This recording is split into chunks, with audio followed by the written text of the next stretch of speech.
I'm Tim Ruffing from Station 35 on 2 Unit, and today I'm going to be talking to you about the CAT tourniquet that we have in our trauma bags. First, let's talk about how you'll store it in the trauma bag, something you want to make sure it is done in the morning when you do your check. You don't want this, which is the windlass is loose, your Velcro, your securing strap for the windlass right now would take kind of a dexterous movement with your fingers, and it's a 2-part movement to apply it rather than something that's really a 1-part movement getting it on there. Taking it off just to put it back on. You want something set up like this. Windlass secured in a good, nice location. It's not flopping around, catching everything. My securing strap is just over there. We call that a buddy tab because you're setting up your buddy for success.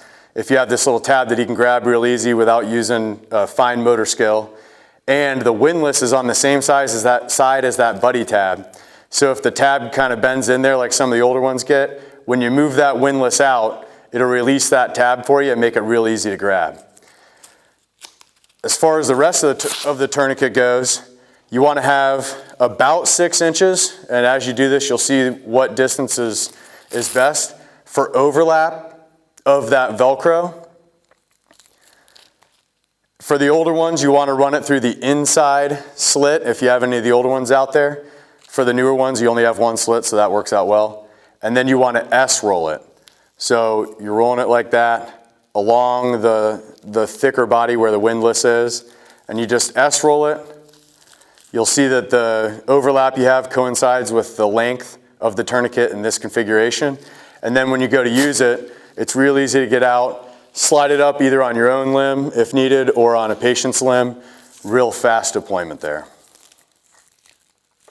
So that's the tourniquet we have. We've pre-packaged it. You'll use it when you come up on a patient and you see that they have bright red spurting blood. That's likely an arterial bleed. While you're getting into your bag, you've got your zipper done and everything, your tourniquet's in there, you haven't seen it in a while, you're not sure where. You want to control that bleeding while you're prepping your tourniquet. So you come up, you could do that with direct pressure, but that may manipulate the wound in a way you don't want to, especially if you have maybe bony ends coming out. Or you can do it with some pressure proximal to the wound, just a pressure point there, and that is where you feel a pulse on any limb. You'll feel a pulse there, that's your nerve artery vein group, and you want to put good solid direct pressure on that. Remember the term compassionate brutality for this. It will be painful. You want to push hard enough. You're also pushing against that nerve, and you should see that the bleeding subsides at least just a little bit. Now I buy myself a little bit of time to get into my bag. Open my zipper here, maybe flip the top over like that, keeps my bag nice and open.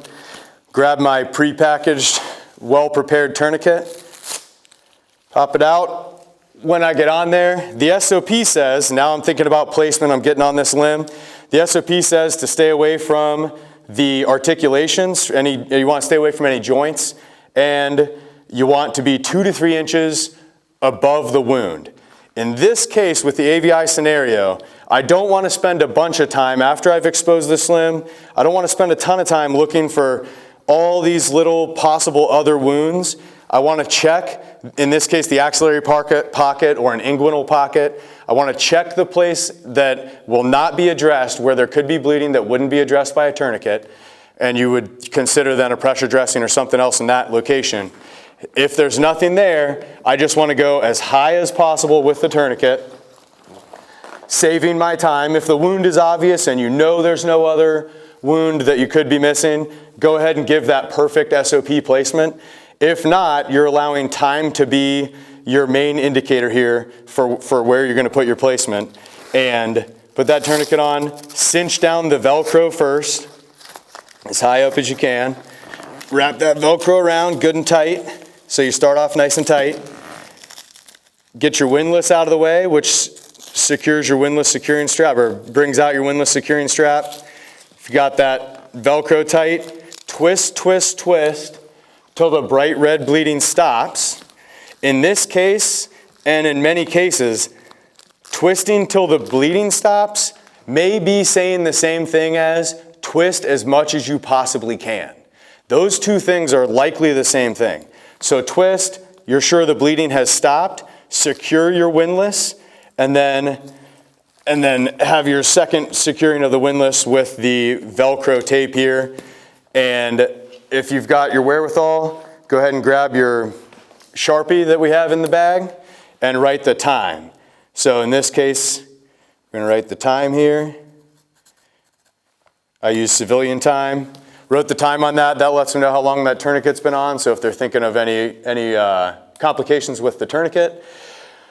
One thing to know is that a tourniquet placement may be more painful than the gunshot wound that gave you the indication they needed it.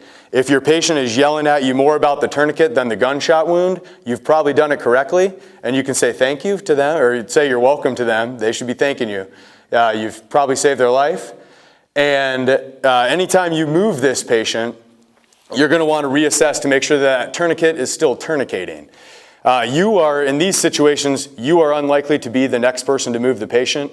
I just mentioned that because if you're in a different role than the applier of the tourniquet, you may be moving that patient after a movement. You're going to want to reassess because it may have been manipulated in a way that prevents it from doing its job. So at this point, you've identified the need for the tourniquet, bright red spurting blood. You've placed your tourniquet, either the perfect SOP placement, 2 to 3 inches above the wound, or if you're not sure, like many of these scenarios may end up, you're not sure exactly where all the wounds on the limb are, you've just gone ahead and placed it as high as possible and made sure you're not missing any bleeding in an area that wouldn't be addressed by a tourniquet. You got a nice tight tourniquet, and you're going to go ahead and move on and assess something else that this patient or another patient would need.